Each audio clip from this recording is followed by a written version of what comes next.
রাসূলুল্লাহ সাল্লাল্লাহু আলাইহি সাল্লাম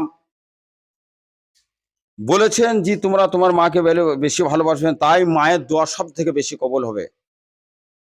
আর এই ভিডিওটা দেখার পর যদি কোনো সন্তান তার মায়ের কাছ থেকে দূরে থাকেন, মায়ের অভিমানটা ভুলে যাবেন। আপনার মা আপনার সঙ্গে যদি একটু ডেটে কথা বলেন, তা নিশ্চয়ই আপনার ভালোর জন্যই বলবেন। একদিন কিন্তু আপনি যখন অসুস্থ থাকতেন, এইসব মায়েরা, প্রত্যেক সন্তানের মারা কিন্তু সব থেকে বেশি যদি ফলো রাখতেন তার সেই অসুস্থ সন্তানটাকে।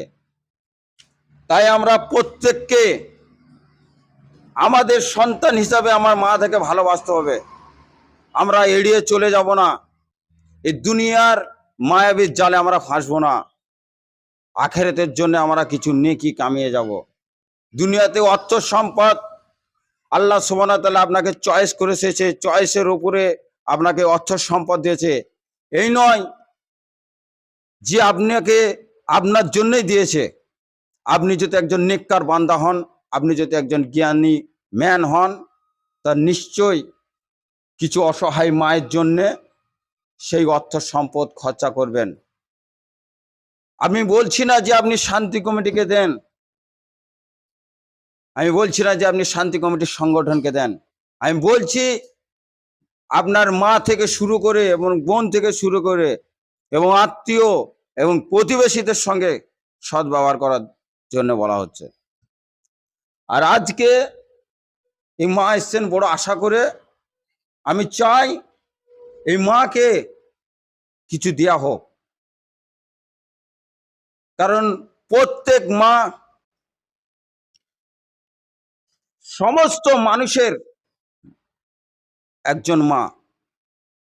কালকে আমার মা যদি অসুস্থ হোক, আপনারও দায়িত্ব, শুধু আমার একা দায়িত্ব না। আমি যদি না পারি, আমার যদি অর্থ সম্পদ না থাকে, আমার বন্ধু, আমার আত্মীয়, আমার দেশবাসী ভাই, তাদেরও দায়িত্ব আমার মাকে একটু দেখভাল করার। ইনার সন্তান আছেন, উনিও একটু বোকা। ইনার সন্তান, উনি ভালো কামাই করতে পারেন না। তাই এই মা এসছে, তাই আমি চাই সকল শান্তি কমিটির সদস্যকে যে মায়ের জন্যে। আর আগামী ভিডিও এই মায়ের বাড়িতেও হবে। এই মাকে যখন আমাদের মেহনতের সম্পদ যখন আমরা দিতে যাব, তখন আগামী ভিডিও দেখার জন্য আপনারা প্রস্তুতি থাকুন এবং প্রস্তুত থাকুন। এই মাকে আর কষ্ট করে এখানে আসার জন্য বলবো না। ইনি শান্তি কমিটির সংগঠনের যে ভিডিও, ওই ভিডিও দেখে উনি এসছেন কিছু আসার জন্যে, কিছু আশা উনি করেছেন আমাদের কাছে। তাই ইনাকে আর কষ্ট আমরা দিব না, ইনার বাড়ি যাব, ডাইরেক্ট ওনাকে দিয়ে আসবো।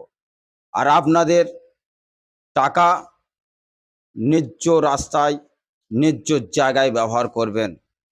আপনি চায়ের দোকানে এবং অন্য জায়গায় বসে 100 টাকা, 200 টাকা, 50 টাকা হয়তো বন্ধু বান্ধবের পেছনে খরচা করছেন, সেটা করেন।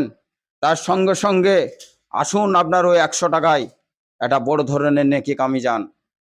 আল্লাহ সুবহানাহু ওয়া তাআলা চাইলে পারে ওই 100 টাকায় আল্লাহ আপনাকে ক্ষমা করতে পারেন আখিরাতে।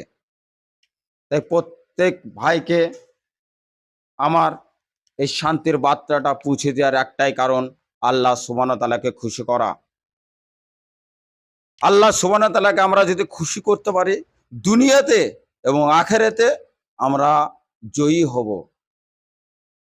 আসসালামু আলাইকুম ওয়া রাহমাতুল্লাহি ওয়া বারাকাতুহু।